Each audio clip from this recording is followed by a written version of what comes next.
What's up, guys? KJ here.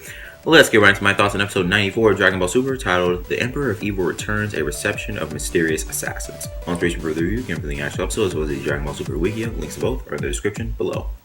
Let's get right into the important things segment. Oh god, alright. Just give me a sec. I have a really bad sore throat. I've had it for like 2 days now. Goku eats while waiting for fortune teller Baba to resurrect Frieza. Everyone else, though, is still unsure if Frieza really should be brought back, but Whis says that the universe being erased is actually a bigger problem. Then in Universe 4, the God of Destruction Kitella, whatever, is talking to the God of Destruction of Universe 9, Sidra, about Frieza. Kitella says that he wants Frieza to die so Universe 7 can be eliminated and erased. In Universe 9, Sidra talks to the Universe 9 Supreme Kai, Ro, and they decide to send assassins to Universe 7 to kill Frieza. Back in Universe 7, Trunks wants to know why Frieza is on the board for the fighters. But the adults decide not to tell Trunks about the tournament power, and Vegeta has to lie to Trunks so he doesn't find out about it. Krillin takes, not Goku, sorry, I misread that. Krillin takes Trunks and Goten to 17th Island so they can protect the animals.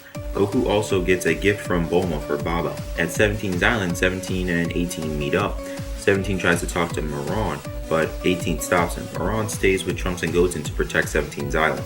Some poachers see the kids but realize that they are special. When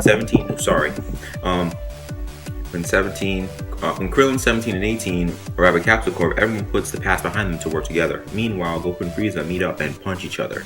As they begin to leave, they find out that there were many individuals looking for Goku and Frieza.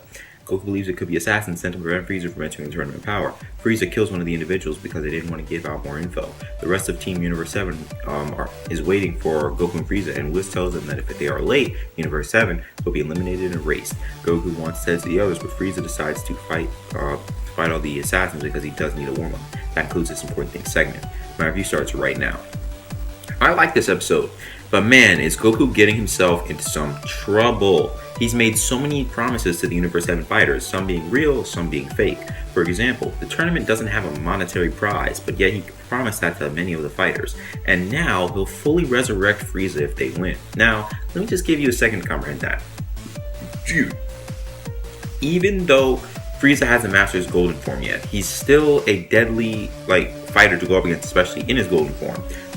Do we really need Resurrection F Part 2 after the Tournament of Power is over? I'm not saying that seeing this would be bad, but it's just the conclusion of the Tournament of Power will go south for Goku either way. You know, if Universe 7 loses, he'll be erased. Most likely. The only thing that could potentially stop the erasing of other universes could be if Goku pleads with the Zenos. Because maybe it could work as Goku and the Zenos are on good terms, as well as the fact that Goku is the protagonist. Like I said before, this is all a maybe because while I do feel that Universe 7 probably won't win the Tournament of Power, they also may not just be erased. They also are not just going to be erased and that's it if they lose. There's definitely going to be more to it than that. But if Universe 7 wins, how? I have no clue. They have to deal with an angry Frieza as well as some of the fighters of Universe 7 being upset that there was no monetary prize. Now, I may be saying KJ, all Goku has to do is not fully resurrect Frieza. But that may be the case, but Frieza won't allow it. The Tournament of Power only lasts for 48 minutes. What will Frieza do for the rest of the time that he's resurrected if he finds out that Goku went back on his promise? He'll obviously try to destroy the Earth again. Even though Goku and Vegeta have probably gotten stronger through these last arcs, Frieza's golden form will still give them trouble. Excuse me. That's why I really want to see how the conclusion of the Tournament of Power will go. Either Universe 7 loses and they're erased, or not erased because of Goku or something else happening, or Universe 7 wins and Frieza goes on a rampage, or something else could happen. But back to the episode, I liked how Universe 4 and Universe 9 were plotting to get rid of Frieza. Not the whole plot, but it was cool to see that it was really something important for them. But it is pretty crazy, don't you think? And I also can't wait to see how Trunks, Goten, and Marron will do with protecting 17's Island. Although the reunion between some of the fighters of Universe 7 was a bit shaky, i.e. 17 and 18, I'm happy everyone decided to work together. The big reunion between all the Universe 7 fighters, except for Goku and Frieza, was actually really cool though, especially when 17 and Piccolo shook hands. That was a pretty cool moment. Even though one of Universe 7's biggest mistakes, in my opinion, was not, branching out through the other planets to try and find other fighters, it's still great, though, what they did, because all their fighters know each other in some shape or form. I also like Roshi's attack, because it can be useful to knock opponents out of the ring. I just hope it works in the actual tournament. But still, Roshi was actually training, not lounging around, not doing anything like many of the other fighters. Now, you may be saying, but KJ, they're not like they're doing nothing. Well, but they're not training. That's what they need to be doing. Another thing, why haven't they changed the eye catcher yet? Boo isn't in the Tournament of Power anymore. Frieza is, or maybe, I don't know. But still, the point is put Frieza in the eye catcher instead.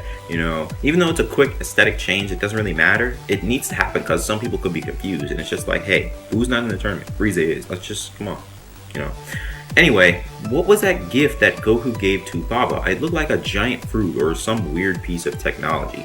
I really like seeing Goku and Frieza see each other again. They're beginning to remind me of characters in other medias that used to be enemies but are now friends. For example, Josuke and Okuyasu of Part 4 of JoJo. Okuyasu used to be an enemy of Josuke. But now they're best friends and somewhat rivals too. Maybe we could see that happen instead after the end of the Tournament of Power. Perhaps Frieza gets a, Vegeta-like redemption and becomes a new Z fighter. It'd be really cool though, as Goku, Vegeta, Gohan, Piccolo, and the others would have another training partner.